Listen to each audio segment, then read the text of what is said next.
Esse hino é um hino que marcou a vida de muitas pessoas em 2010, quando numa rodovia do Espírito Santo, 2 pastores, num acidente que envolveu 7 veículos, faleceram quando estavam sendo socorridos pelos bombeiros. E eles foram testemunhas daqueles pastores da Igreja Assembleia de Deus morrerem naquele lugar cantando esse hino: mais perto quero estar de ti, Senhor.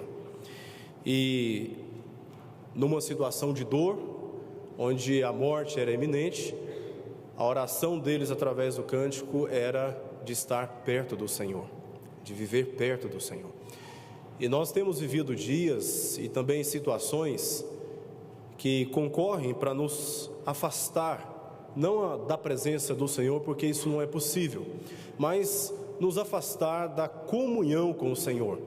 E os efeitos deste afastamento também têm afetado as nossas relações interpessoais, não apenas da nossa casa, mas também na nossa igreja e com aqueles com os quais nós nos relacionamos durante a semana no ambiente do trabalho, da faculdade, na rua, no supermercado ou num banco, por exemplo.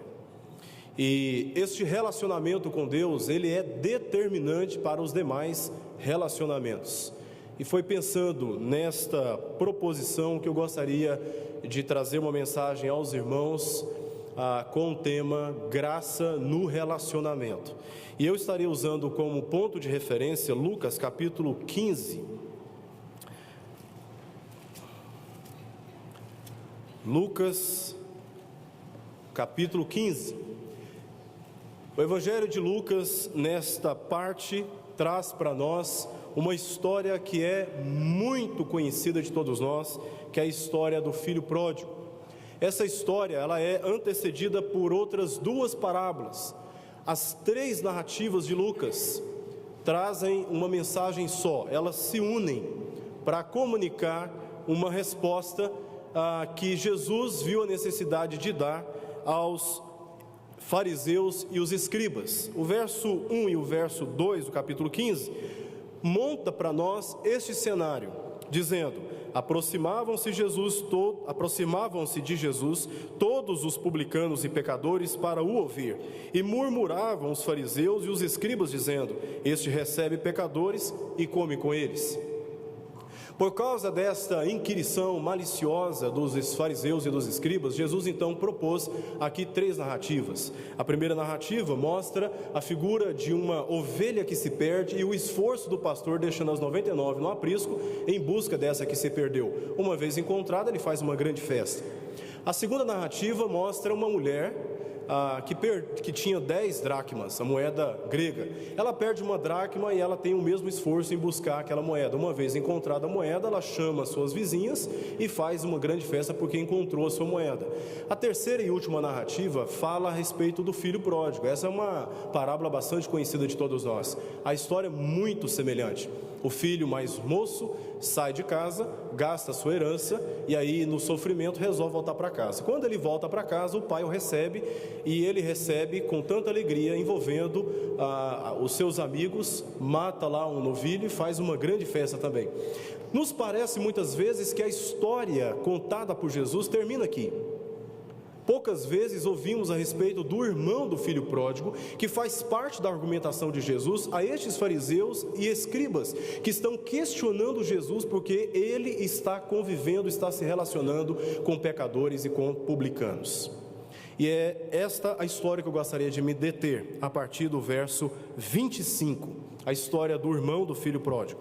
Diz assim: ora, o filho mais velho estivera no campo, e quando voltava, ao aproximar-se da casa, ouviu a música e as danças. Chamou um dos criados e perguntou-lhe o que era aquilo. E ele informou: veio teu irmão, e teu pai mandou matar o novilho cevado, porque o recuperou com saúde. Qual pai que não faria isso, né? Verso 28. Ele se indignou e não queria entrar. Saindo, porém, o pai procurava conciliá-lo. Mas ele respondeu a seu pai: há tantos anos que te sirvo, sem jamais transgredir uma ordem tua, e nunca me deste um cabrito sequer para alegrar-me com os meus amigos. Vindo, porém, esse teu filho, que desperdiçou os teus bens com meretrizes, tu mandaste matar para ele o novilho cevado. Então lhe respondeu o pai: meu filho, tu sempre estás comigo, tudo que é meu é teu. Entretanto, era preciso que nos regozijássemos e nos alegrássemos, porque esse teu irmão estava morto e reviveu, estava perdido e foi achado. Vamos orar mais uma vez? Querido Deus, é tão bom estar na tua casa e na comunhão com esses irmãos, na tua presença. É muito bom cantar esses louvores a ti, porque somente o Senhor é digno de recebê-los. Agora que abrimos e lemos a tua palavra, Senhor, momento reservado no nosso culto a ti, para ouvir a tua voz pela explicação dela, te peço sabedoria, Senhor, que o Senhor conduza as palavras da minha boca, e que o Senhor, ó Pai, acalme os corações aqui neste lugar, e aqueles que estão ouvindo a mensagem pela internet, que nesse momento o Senhor nos envolva com a tua presença e nos permita compreender a tua palavra. Ajuda-nos, Senhor, para que o nosso relacionamento com o Senhor e uns com os outros seja em conformidade com o ensino da tua palavra. Nós precisamos muito disso. Nós suplicamos, na verdade, esta bênção sobre nós agora e fazemos isto em nome de Jesus. Amém, Senhor. Amém. Mateus capítulo 22, verso 37 ao verso 40.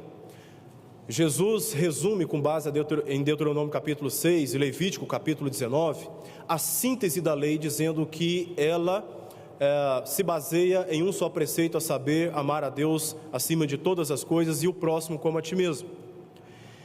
Se você observar na fala de Jesus, na interpretação que ele faz da lei, em outras ocasiões o Novo Testamento mostra essa síntese, você observará que a relação com Deus é sintetizada por este primeiro mandamento, amar a Deus acima de todas as coisas.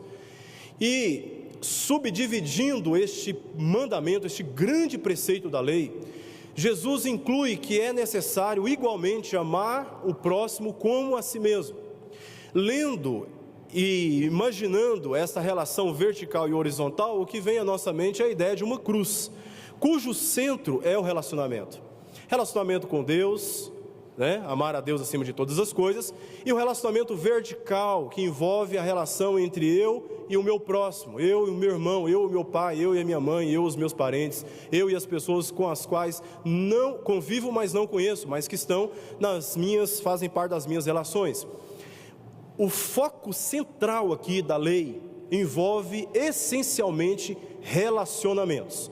E todas as vezes que Deus preferiu, que Deus privilegiou, que Deus abençoou, que Deus aceitou o relacionamento pessoal e contrariando relacionamentos profissionais baseados no trabalho, baseado também no esforço humano, houve rebelião. Capítulo 4 de Gênesis mostra para nós o episódio entre os filhos de Adão e Eva. Caim foi o primeiro filho, o primogênito, e Abel, que foi o segundo filho. Caim era lavrador, trabalhava na terra, sol quente, esforço físico. Abel cuidava dos novilhos, ele só observava os novilhos e guardava os novilhos, mas Abel não tinha condições de sustentar aqueles novilhos. Eles cresciam pela força da natureza, eles desenvolviam pela força da natureza, porque essa é uma lei que Deus estabeleceu na criação. Deus proveu o alimento para ele, para o novilho, e Abel ficava ali cuidando de algo que ele não tinha uma ingerência direta e pessoal. No dia que teve que apresentar uma oferta ao Senhor, vem Abel trazendo um novilho, que ele pegou prontinho, criado, crescido, alimentado, e entregou ao Senhor. E vem Caim com os frutos da terra, fruto do seu esforço, do seu cultivo, do suor, do trabalho, das horas dedicadas, e apresenta a oferta ao Senhor.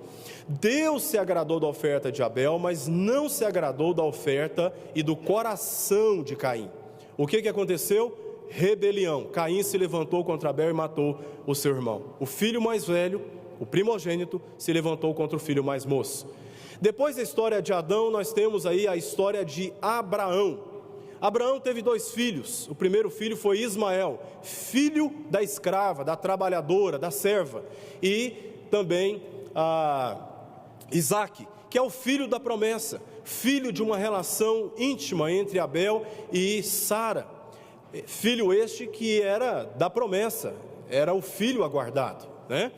E aí o que aconteceu? Quando foi privilegiado o relacionamento e não o trabalho, o que aconteceu? Aconteceu rebelião. Depois nós temos, em seguida, capítulo 16 de Gênesis, a história, capítulo 25 de Gênesis, a história dos filhos de Isaque. Esaú foi o filho mais velho, o primogênito, e Jacó, que posteriormente foi chamado de Israel. O que aconteceu? Quando Esaú, que trabalhava na terra, chega do campo, cansado, suado, depois de ter empreendido esforço, e Jacó estava lá fazendo aquela quentinha, né? aquela marmitex gostosa. Chega Esaú do campo cansado, ele fala: olha, me dá uma porção aí desta comida. E aí Jacó propôs para ele o seguinte: olha, passa para mim o direito da primogenitura, porque o primogênito tinha uma relação mais direta com o pai e era o primeiro herdeiro desta relação, né? E aí, na hora, Esaú fala para ele: olha, mas para que vai me servir a primogenitura? Eu quero só resolver o meu problema aqui agora da fome. Ele desmerece, né, a primogenitura, essa relação pessoal. E aí, Jacó herda a primogenitura. O que acontece depois? Rebelião, né? Quando o relacionamento pessoal é privilegiado e não a relação de trabalho. Depois nós temos os filhos de Jacó, 12 filhos. 11 filhos eram os mais velhos. Qual era o filho mais novo de Jacó, de Israel? José. Estavam lá os seus filhos, 11 filhos trabalhando no campo, suor, gastando, né, todas as suas energias. E aí vem José com a túnica na mão. Diz o texto que ele era muito amado, porque era o caçulinha, ele já era muito velho. E aí o pai Jacó resolve fazer uma túnica, dá para ele, ele pega a túnica alegre e vai compartilhar a sua alegria com quem? Com os irmãos que estão no campo trabalhando. Enquanto eles estavam lá trabalhando, vem José: olha a túnica que meu pai me deu, que lindo, né? E vem aquele questionamento que com certeza todos nós fazemos numa ocasião como essa: eu aqui trabalhando, sem receber nada do meu pai, e vem este filho que não está trabalhando, que não está fazendo nada, está recebendo recompensa. O que aconteceu na história? Rebelião. Os filhos mais velhos se levantaram contra o filho mais novo e o vendeu como escravo, e todos sabem a história. Agora, indo para o Novo Testamento, descobre-se que esse problema não é um problema apenas do Antigo Testamento, é um problema também no Novo Testamento. Nós temos, por exemplo, as filhas de Lázaro. Marta, que era a filha mais velha, e Maria, que era a filha mais nova. Certo dia, Jesus resolve visitar essa casa. Uma visita ilustre, né? Lucas capítulo 10. E o que acontece? Maria se prostra aos pés de Jesus e prioriza o relacionamento. Prioriza ouvir Jesus, acolher os seus ensinamentos. E Marta, ao invés de aproveitar o relacionamento com Jesus, se preocupou com um trabalho. O que aconteceu? Rebelião. Ela adverte Jesus por causa da postura que ela julgou errada. E aí Jesus diz que Maria havia escolhido a melhor parte. Outro episódio, capítulo 20 de Mateus, a parábola dos trabalhadores. Todo mundo trabalhando lá 8 horas de serviço. Chega uma hora antes de encerrar o expediente e recebe o mesmo salário daqueles que trabalharam o expediente todo. O que aconteceu? Rebelião. Aqueles que começaram a trabalhar primeiro eram os mais velhos, e aquele que chegou depois e trabalhou menos, recebendo por parte do Senhor a mesma quantidade de recompensa pelo trabalho. O que aconteceu? Rebelião. Então nós percebemos que na Escritura esse é um problema comum. Quando nós lemos a história do filho pródigo aqui, capítulo 15 de Lucas, nós descobrimos que o problema continua sendo o mesmo. O filho mais velho é aquele que é o primogênito, está no campo trabalhando. O filho mais novo é aquele que pega a sua herança, desperdiça e resolve voltar arrependido para os braços do pai. Olha o que diz o capítulo 15, verso 2. Eles questionam Jesus, porque Jesus recebe pecadores, mas não somente recebe pecadores, Jesus come com os pecadores também. E aí a história do filho pródigo e o irmão do filho pródigo mostra que Jesus faz justamente isso. Olha o que diz o verso 20: e levantando-se foi para o seu pai, vinha ele ainda longe, quando seu pai o avistou e compadecido dele, correndo, o abraçou e beijou. O que o pai aqui na parábola faz? Recebe o pecador. Depois, lá no verso 22, diz: o pai, porém, disse aos seus servos: trazei depressa a melhor roupa, vestiu, põe-lhe um anel no dedo e sandálias nos pés, trazei-o também e matai o novilho cevado, comamos e regozijamos, porque este meu filho estava morto, reviveu, estava perdido e foi achado, e começaram a regozijar-se. O que o pai na parábola faz? Come com o pecador. Jesus está reafirmando uma relação que se baseia em graça, não em trabalho. E todas as vezes que o pai privilegia relacionamento na Escritura, nós vemos rebelião. E isso acontece também no nosso meio. Isso acontece dentro de casa, isso acontece dentro das nossas relações conjugais, isso acontece também na sociedade. Porque o mais importante aos olhos de Deus não é o fruto do seu esforço, mas é a graça que Ele mesmo aplica para que você goze igualmente daqueles que trabalharam os mesmos benefícios que Ele está colocando à disposição da sua igreja, à disposição dos seus filhos. Nós achamos muito ruim isso, nós nos incomodamos com isso, mas achamos tão bom quando nós recebemos aquilo que nós não merecemos. É verdade ou não é? Nós nos alegramos quando nós recebemos aquilo que nós não merecíamos. E o maior presente que Deus deu, e esse presente foi de graça, foi o presente da salvação, foi a nossa redenção, foi o perdão dos nossos pecados. Nós não merecíamos, nós éramos por natureza rebeldes a Deus, mas Ele por sua graça resolveu nos dar de graça esses benefícios que nós não merecíamos. Há dois personagens nessa história. O filho mais moço prefigura os pecadores e os publicanos, e o filho mais velho, aquele que está em casa, os fariseus e os escribas. Nesta parte da escritura que nós lemos, Jesus se direciona agora aos fariseus e aos escribas. Eu queria me concentrar apenas no verso 29, porque no verso 29 nós temos aqui quais são as causas deste comportamento, quais são os motivos, quais são os conceitos que nós temos nesta postura, nesse comportamento do filho mais velho. Ele faz aí basicamente três declarações. A primeira declaração é a seguinte, esses são os motivos: há tantos anos que te sirvo, é a primeira declaração. A segunda declaração que ele faz é: jamais transgredi uma ordem tua. A terceira consideração que ele faz é: nunca me deste um cabrito sequer para alegrar-me com os meus amigos. Olha, a primeira declaração que ele faz é: há tantos anos que eu te sirvo. Ele usa essa argumentação para justificar a sua indignação, é o que diz o verso 28.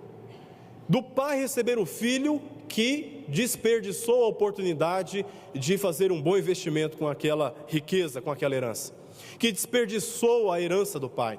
Ele fica indignado, e o motivo que ele apresenta é: há tantos anos que eu te sirvo.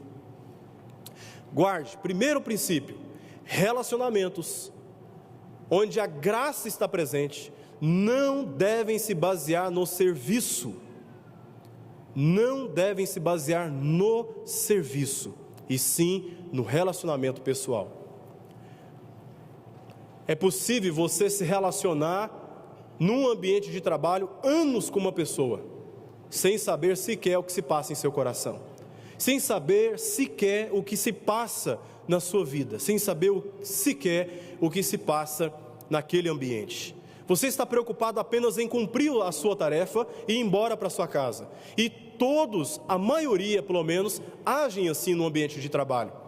Deus nos ensina, mediante a Escritura, mediante esse texto, que nós devemos privilegiar, nós devemos priorizar, valorizar mais a pessoa do que o trabalho que ela tem para oferecer. Este filho que está dentro da casa do pai entendia que o grande segredo, a grande chave do seu relacionamento com o pai se baseava no trabalho, no serviço. E essa foi a razão porque ele perdeu oportunidades de intimidade. Há muitos de nós que estão se baseando nos seus relacionamentos, no trabalho, no serviço ou na expectativa que o outro tem para oferecer e estão perdendo a oportunidade de ter intimidade, de ter profundidade nos relacionamentos. Isso acontece também na nossa igreja. Nós saudamos uns aos outros, mas porque a igreja é grande, nós acabamos perdendo a noção do mais importante que é o relacionamento.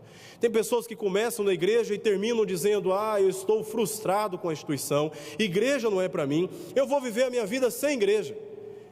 Esses já perderam a noção do valor de criarem relacionamentos profundos com aqueles que confessam o nome de Jesus.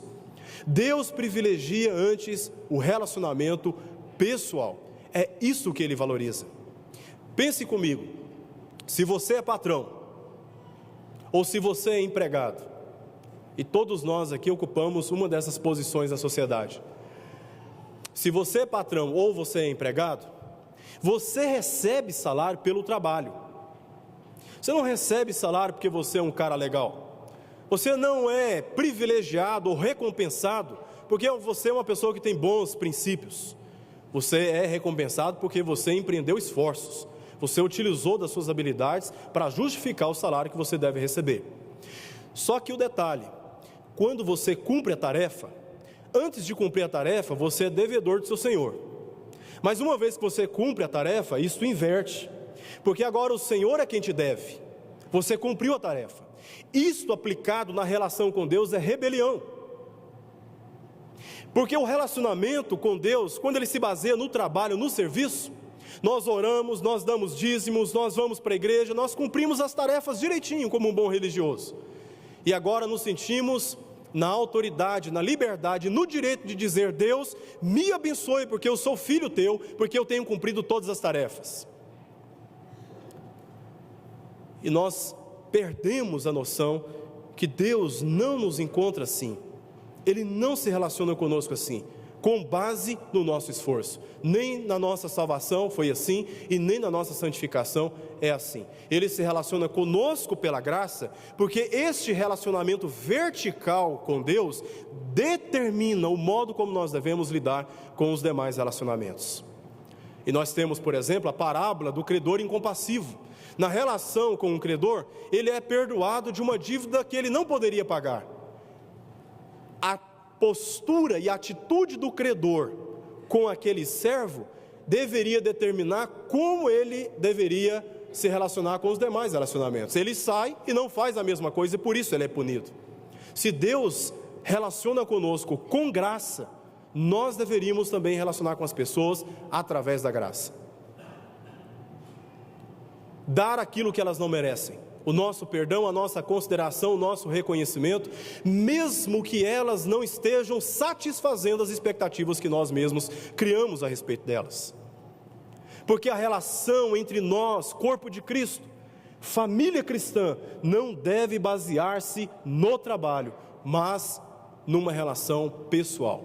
A segunda declaração que ele faz é a seguinte: jamais transgredi uma ordem tua. Ele tenta justificar essa rejeição do irmão, ele tenta justificar a acusação que ele faz contra o pai, dizendo: eu nunca transgredi uma ordem tua, e este teu filho transgrediu a tua ordem, transgrediu a sua honra, ao sair de casa e desperdiçar os seus bens. E agora você vem e o recompensa, agora você vem e o acolhe com festa. Isso não faz o menor sentido. Porque eu sim mereço receber alguma coisa. Eu nunca transgredi uma ordem tua. Primeiro princípio é que os nossos relacionamentos não devem se basear numa relação de serviço, de patrão e empregado, mas numa relação pessoal e íntima. Tem muita gente ocupada e tem muita gente ao mesmo tempo sem intimidade dentro de casa. O segundo princípio que esse texto também nos ensina é que os nossos relacionamentos não devem basear-se na lei da obrigação, e sim na lei do amor. A regra que ele cria para viver, agora confronta ele. Ele criou uma relação com o Pai baseada em regras, baseada em leis. E essas leis, essas regras, agora estão traindo ele, porque não está dando para ele a recompensa que ele julgava merecer. Entre nós aqui, nós temos na Escritura basicamente 10 leis, os 10 mandamentos, o decálogo. Imaginemos, portanto, que sejamos fiéis em 9 mandamentos, e em um apenas nós transgredimos, em um nós falhamos, em um nós deixamos de cumprir. Agora, para ilustrar essa situação, imaginemos também que neste teto coloquemos alguém pendurado por uma corrente com 10 elos, representando cada um mandamento do Senhor. Se um elo se romper, o que acontece com ele? Ele cai, não é verdade? Ele cai, porque o mandamento do Senhor é perfeito, a lei do Senhor é perfeita, e só uma pessoa é capaz de cumprir, e só uma pessoa foi capaz de cumprir, melhor dizendo, foi Jesus Cristo. Ele conquistou este relacionamento com o Pai, cumprindo toda a lei. Nós não somos assim. Nós, por isso, temos uma tendência muito grande de sermos legalistas, estabelecendo uma relação através de regras. E dentro de casa, por exemplo, às vezes há relacionamentos, mas falta intimidade por causa da quantidade de normas e de regras que são estabelecidas. O não pode é tanto que nós perdemos a liberdade de agir, perdemos a liberdade de dar um beijo no nosso pai, perdemos a liberdade de dar um abraço na nossa mãe, de abraçar e demonstrar o nosso afeto aos nossos próprios irmãos, porque nós criamos regras para nos relacionar com eles que nos impedem de ter intimidade. Maridos e mulheres podem criar regras na convivência e essas regras se preocupam apenas no pagamento das contas, com o horário que o almoço e a janta saem, com a ordem da casa. Mas muitas vezes nós perdemos a noção que o relacionamento não pode se basear em regras, e sim na liberdade que o amor nos oferece. Liberdade essa que nos permite ter intimidade uns com os outros. E aí, porque o nosso irmão falha conosco, nós perdemos o amor por ele. E aí, porque o nosso cônjuge falha conosco, nós perdemos o amor por ele. Por quê? Porque está infringindo as regras. E Jesus vem e ensina que o relacionamento não pode se basear nas leis das obrigações, e sim nas leis do amor. E quem defende isso é o apóstolo João na sua primeira carta. Não no seu evangelho, mas na sua primeira carta. Paulo diz isso também em Gálatas capítulo 6. Se você quer cumprir uma lei, falando aos Gálatas que estavam insistindo em seguir as orientações dos judaizantes na Galácia, se vocês insistem tanto em cumprir a lei, então cumpram a lei de Cristo, baseada na qual cada um deve carregar as cargas uns dos outros, e cada um carregando o seu próprio fardo ao mesmo tempo, tendo cuidado de si mesmo. Relacionamento com Deus não pode se basear em regras. Nós não nos relacionamos com Deus e não devemos cultivar relacionamento com Deus com base naquilo que nós achamos ser capazes de cumprir, porque o relacionamento de Deus conosco é gratuitamente. Se Ele considerar as suas regras diretamente conosco, nenhum de nós poderemos gozar do relacionamento com Deus. Somente Jesus Cristo satisfaz a sua lei, e porque Jesus satisfez a sua lei, nós podemos ter relacionamento com Ele. Nós podemos ter tempo com Ele, na oração, na devoção bíblica, reservando a escola dominical domingo de manhã para cultuá-lo, para aprender mais a palavra dEle. Podemos reservar momentos com a nossa família e cultivar relacionamento íntimo com eles. brincar com eles, sorrirmos juntos, sairmos juntos, parar de fazer churrasco em casa sempre com visitantes e começarmos a fazer churrasco em casa somente entre nós também. Por que todas as vezes que fazemos uma comida especial temos que chamar pessoas de fora? Por que nós não podemos ter um momento especial entre nós? Aquelas taças importantes guardadas no armário, e o menino vem e fala: ai, eu gostaria tanto de beber um suquinho gelado naquela taça. Aí vem a mãe e diz: não toque nessa taça. A regra aqui é que essa taça só pode ser usada quando vier alguém importante, alguém especial, um visitante. Tira essas coisas do armário e tenha um momento especial com a sua família, tenha um momento especial com seus filhos. Mostre para eles que a regra ali é o amor, e eles são mais importantes. A terceira argumentação que ele usa diz: nunca me deste um cabrito sequer para alegrar-me com os meus amigos. Em primeiro lugar, o relacionamento com Deus não deve basear-se no serviço. Em segundo lugar, o relacionamento com Deus e entre nós não deve basear em regras, mas sim no amor, na lei do amor. Em terceiro lugar, a nossa relação com Deus e uns com os outros não deve basear-se em falsas expectativas.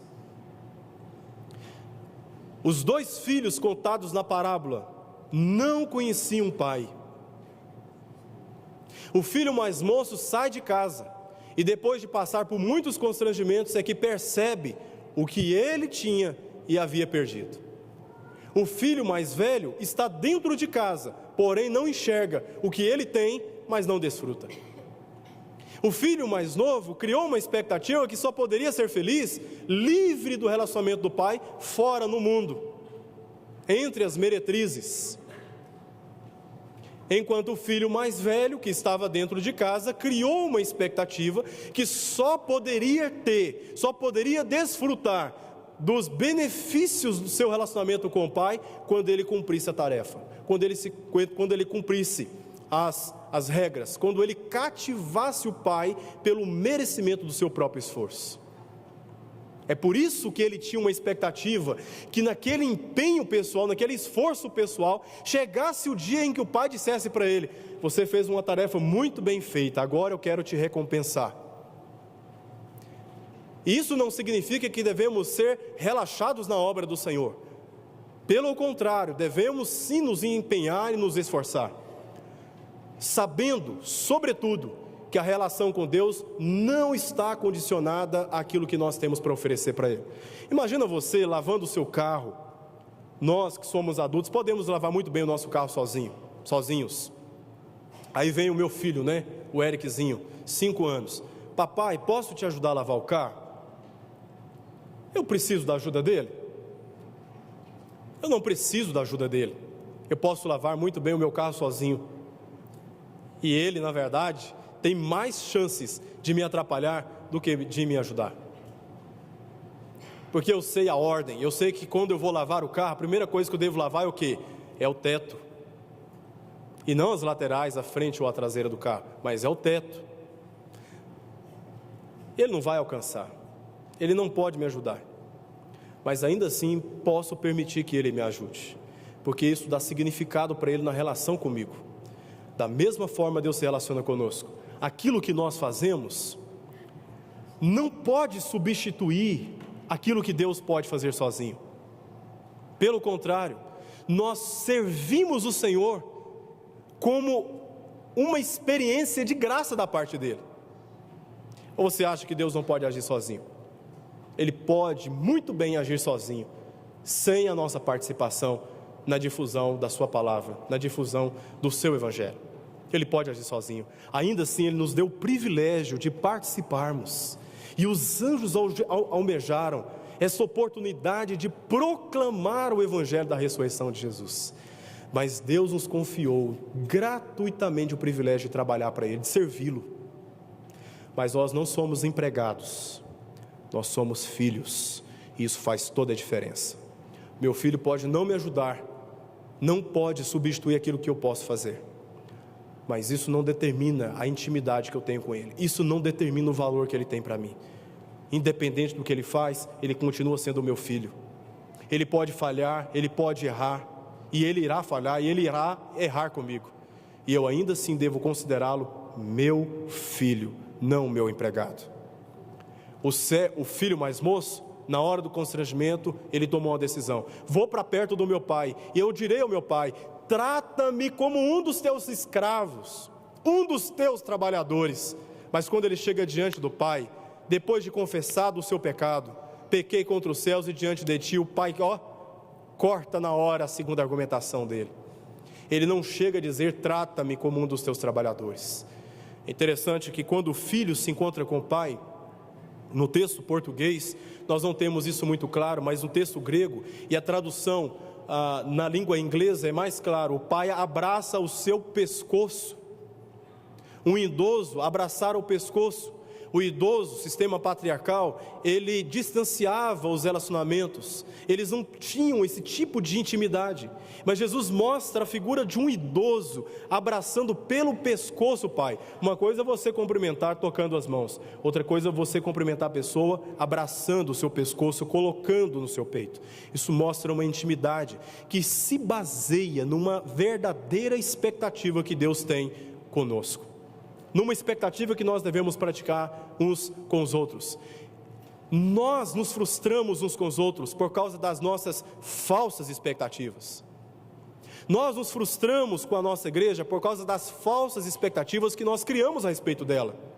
Nós nos frustramos com os nossos pastores, os nossos líderes espirituais, estes que foram designados por Deus para o pastoreio da igreja, porque nós criamos expectativas erradas a respeito deles. E é por isso que nós nos frustramos, é por isso que nós nos sentimos enfraquecidos e desanimados, porque a palavra de Deus nos ensina que nós não devemos nos relacionar uns com os outros, baseando esses relacionamentos em falsas expectativas. Nós somos falhos, somos pecadores, e nós haveremos de frustrar e sermos frustrados, e se nós esperamos por isso, nós minimizamos as nossas dores, minimizamos as nossas frustrações, e deixamos de sofrer desnecessariamente no corpo de Cristo dentro das nossas casas. A minha esposa, Andréia, não pode dar para mim aquilo que eu espero dela, não pode, e ela também não pode esperar de mim além daquilo que eu significo para ela. Eu a frustrarei nessas expectativas, e venho frustrando ao longo desses quase 14 anos que nós estamos juntos, mas só estamos juntos até hoje,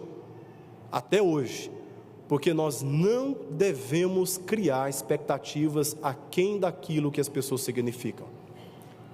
Todos nós somos falhos, todos nós haveremos de falhar uns com os outros. Guarde esses 3 princípios.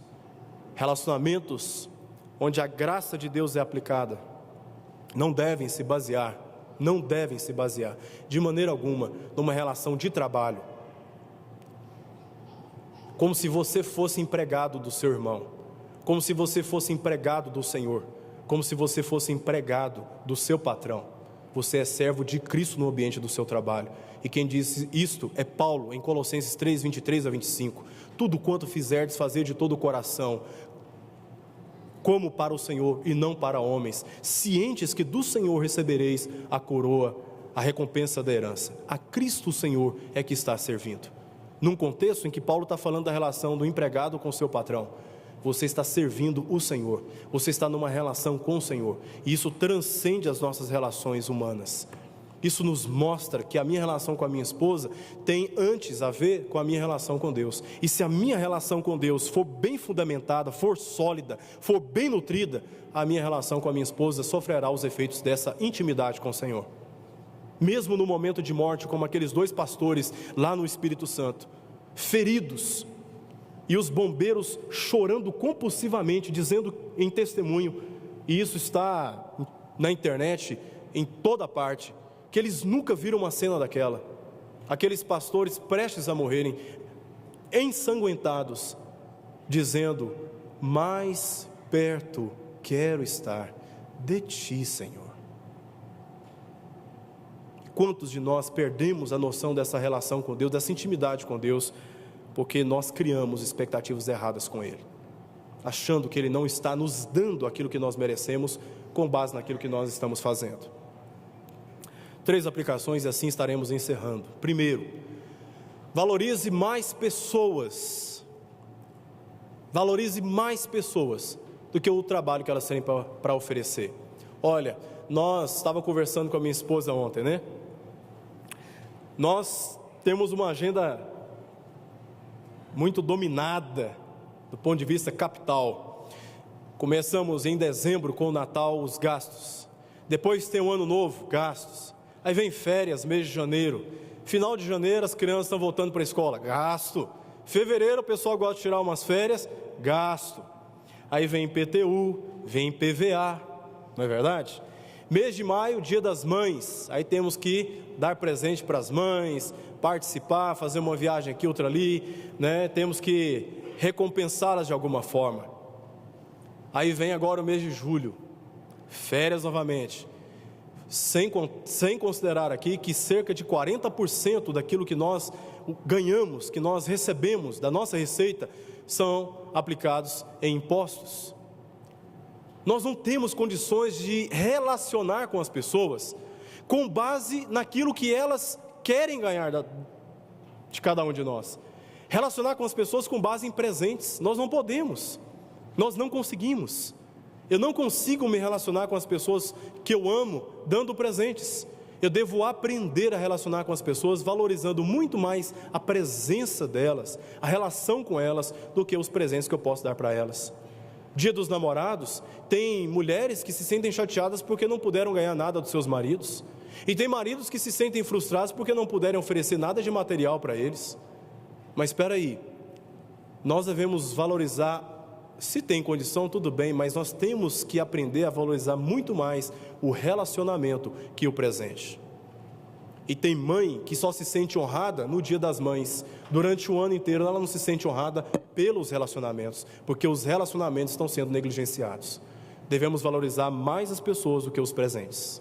Em segundo lugar, devemos valorizar, abandonar todo o sistema legalista dos nossos relacionamentos. O legalista é aquele que cobra o que ele não é capaz de cumprir. Você quer achar um legalista? Você pega todas as cobranças dele e devolve para ele, para ver o que ele faz com aquelas cobranças. Ele não consegue cumprir. O legalista, uma das características maiores do legalista é que ele faz cobranças que ele não é capaz de cumprir. Ele acha mais defeito nos outros e nas situações, ao ponto de perder noção das grandes bênçãos que Deus está fazendo, porque ele está olhando para os relacionamentos do ponto de vista do trabalho.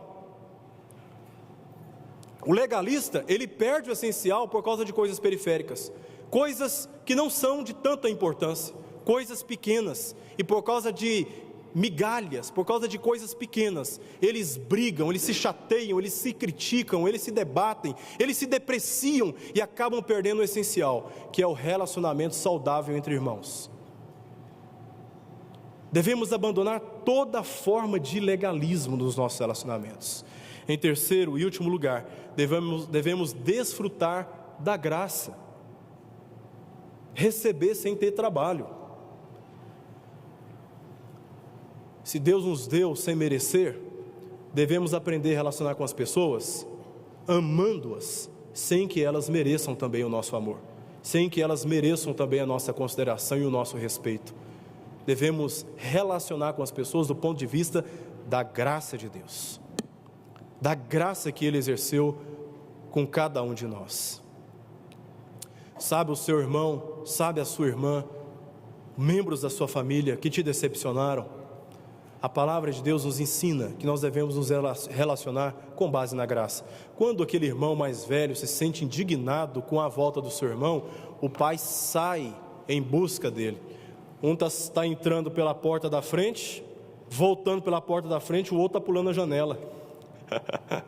O pai tem que ir atrás do filho mais velho, falar, e diz o texto que o pai tenta conciliá-lo, fazê-lo participar daquele momento significativo, porque o filho dele, o irmão dele, estava considerado morto, mas ele reviveu. Ele estava perdido e foi achado, mas ele não conseguia enxergar a sua relação com o pai e nem com o irmão do ponto de vista da graça. O filho mais moço, olhando superficialmente, nós chegaremos facilmente à conclusão que ele realmente não merecia aquela festa. Mas Jesus está ensinando para os fariseus e para os escribas, os legalistas daquela época, representados aqui pelo filho mais velho, estes que se sentiam mais santos, mais habilidosos, mais corretos, estes que acham que têm uma visão melhor a respeito das coisas e têm opiniões mais lógicas, e que têm uma noção daquilo que é mais correto, mais certo, daí porque eles cobram, exigem, mas ao mesmo tempo, notoriamente, estão cometendo as mesmas falhas. Jesus está mostrando para estes legalistas modernos, através dessa palavra, que nós e todos eles deveriam se relacionar uns com os outros baseado na graça, valorizando mais pessoas do que aquilo que elas têm para oferecer. E se nós criamos expectativas erradas, certamente nós seremos frustrados, porque não foi assim que Deus se relacionou conosco, e portanto não é assim que nós devemos nos relacionar uns com os outros. Baseando nisso, eu gostaria de pedir a você que nesse momento abaixasse a sua cabeça, e aí onde você está, não importando a condição em que você se encontra, ou a opinião que as pessoas constroem a seu respeito, eu gostaria de te dar uma oportunidade de manifestar a Deus este coração arrependido e quebrantado na presença dEle, dizendo: Deus, eu pequei contra o Senhor, agora recebe-me na Tua presença como filho, assim como aquela figura do pai na parábola do filho pródigo recebeu. Ore ao Senhor agora e pede que Deus te receba. Confesse a Ele o seu pecado, e se porventura você ainda, consciente daquilo que Deus fez em Cristo Jesus, não se confessou a Ele, entregando-se a Ele, pedindo que Ele converta o seu coração, transforme a sua vida, faça isso agora. Renda-se aos pés do Senhor, que relaciona com você com graça. Ele quer te abençoar com salvação, Ele quer te abençoar ouvindo a sua oração, acolhendo as ansiedades do seu coração, e que Ele nesse momento transforme a sua realidade de um filho que perdeu tudo, mas que reencontra tudo novamente nos braços do seu Pai. Pai querido, nós queremos nesta hora, Senhor, bendizer o Teu santo nome, pela Tua palavra, e pelo Seu Filho Jesus Cristo, porque foi por meio dEle que hoje nós podemos ter um bom relacionamento com o Senhor. Obrigado pelo Teu amor, ó Deus. Obrigado porque o Senhor não mais se relaciona conosco com base nas nossas transgressões, e sim com base na justificação que o Teu Filho conquistou para todos nós. E se há alguém entre nós, Senhor, que ainda não foi alcançado por esta graça salvadora, que o Senhor, na Tua misericórdia, agora alcance, busque até encontrar este Teu Filho que estava perdido, mas que pode ser encontrado pelo Senhor nessa noite. Transforme a sua vida, Senhor. Oramos pelos nossos filhos, ó Deus, apáticos, distantes do Senhor, suplicando que o Senhor mesmo renove os seus corações e lhes dê a consciência de voltar para os braços do Senhor e gozar deste relacionamento baseado na graça. Abençoe assim a Tua igreja, os nossos relacionamentos, Senhor, nos instruindo a aplicar estas verdades dia após dia, para glorificarmos e honrarmos o Senhor, assim como o Senhor fez conosco.